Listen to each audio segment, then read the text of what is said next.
போட்டிலாஸ். இந்த தடவை கோலுக்கு என்ன டீம்னு உங்களுக்கு தெரியுமா? அங்க பாருங்க, பெஸ்ட் ஆஃப் காட் தான். அதனால முருகர் பிறப்பு, கிருஷ்ணர் பிறப்பு, ஆண்டாள் பிறப்பு, அதுக்கடுத்து லக்ஷ்மி பிறப்பு, ராமர் பிறப்பு, அப்புறம் வந்து திருக்கடலா ஊர்ல வந்து ஒரு டெம்பிள் இருக்கு. அங்க வந்து நம்ம சாமி கும்பிட்டோம்னா வந்து நம்மளுக்கு குழந்தை பிறக்கும்.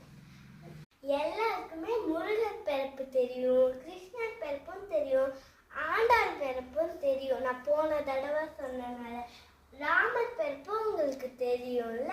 ஆனா உங்களுக்கு லக்ஷ்மி பிறப்பு தெரியுமா? நான் இப்போ அந்த கதை தான் சொல்ல போறேன். இது தேவர்கள், அது அசுரர்கள், அப்புறம் நடுவில் இருக்கிறது வாசுகி பாம்பு. அதை வச்சு கடைய முன்னாடி ஒரு விஷம் வரும். அதை வந்து சிவன் குடிப்பாரு. அப்போ பார்வதி வந்து கழுத்தை பிடிச்சிருவா. அதனால்தான் நீலகண்டன்னு சொல்ல. இங்க பாருங்க, அதுதான் விஷம். தொண்டையிலே அது நின்றுடும். அப்புறம் அதுக்கு அடுத்து வந்து சரஸ்வதி வருவா. அப்புறம் கோல்டு காயின்ஸு, அதுக்கடுத்து கடைசியா லக்ஷ்மி வருவா.